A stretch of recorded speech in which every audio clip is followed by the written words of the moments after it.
All right, we'll go across to Sri Lanka now in Colombo, where Dr. Ahmed Muin Faruqi is joining us to talk more on this, to give us the latest on the impact of Cyclone Ditwah.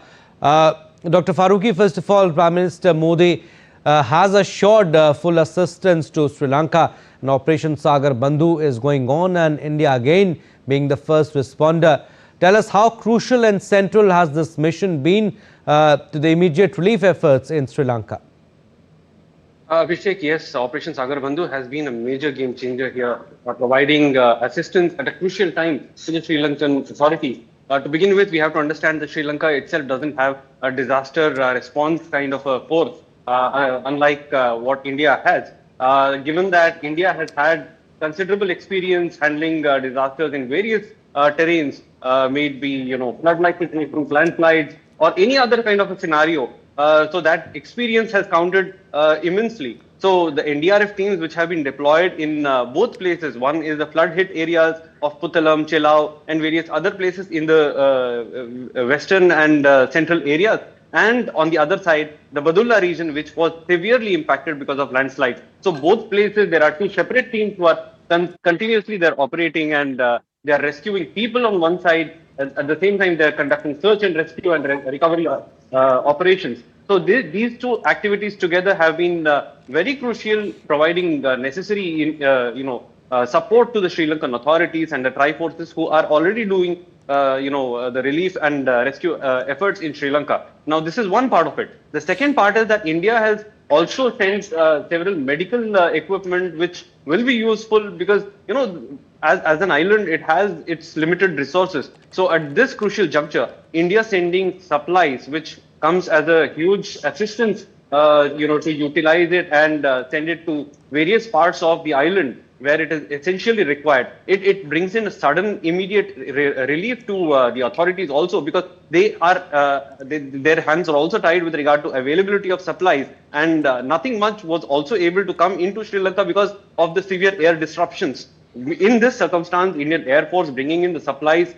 Yesterday, we also had the INS Tukanya coming into Trincomalee, which was the eastern part of the Sri Lankan island, and giving in supplies for about 12 tons. And that brings in a huge relief towards the recovery efforts that Sri Lanka is already carrying out. And added to that, the Indian forces who have their own expertise and the kind of manpower that has come.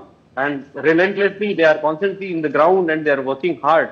In fact, till yesterday, even I was in Badulla with the NDRF teams when one of the teams had recovered under 5 feet of rubble of landslides. A body of a deceased person was recovered. In fact, the operations are still on as we speak. I mean, the teams are currently at the incident site also.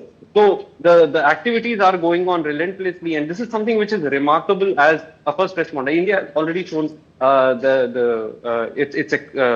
its resolve as a first responder in various circumstances. Maybe 2004 tsunami, or even if we talk about other countries like Maldives, when they had suffered considerable damage during tsunami, as well as in the water crisis of 2014, or if we even talk about other countries in the neighborhood. So India has continued to maintain that net security provider as well as the first responder, and under Mahasagar vision. The Prime Minister also has spoken about that to the President yesterday. It comes as a huge relief to Sri Lanka. Abhishek.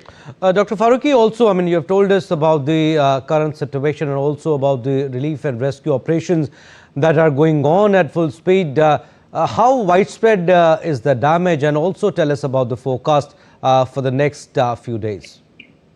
Abhishek, the forecast, pretty much it is very much easier. As of now, the rains have come down. There's not much of fresh kind of rain that we are expecting, more than 50 millimeters in most places. However, the risk is primarily because of the rising levels of rivers in various places.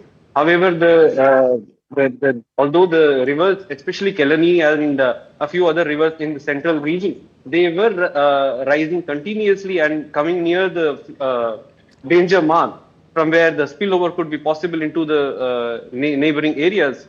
However, now the flood level has come down in the rivers for over the last 24 hours. But still, the danger still exists in these places, which are low-lying. So that is one part of it. The second is the places which have already been hit by landslide. There is a possibility of secondary cave-ins. So this is something which is very, very crucial. Already these are loose areas which the mud is very pretty loose. So in these places, because of dampness, the boulders are shifting gradually also. So there is a possibility of secondary cave-ins and break in the bridges as well as collapses. So these threats exist. So the immediate priority for the local authorities has been now, first of all, to connect to the already cut off regions where the roads have been broken, or the flood has already caused considerable damage to the bridges, or the roads have broken down in other manners also. So this is the priority as of now. The second thing is that they have to provide relief to those people who are in the landslide prone areas also, the slopey areas.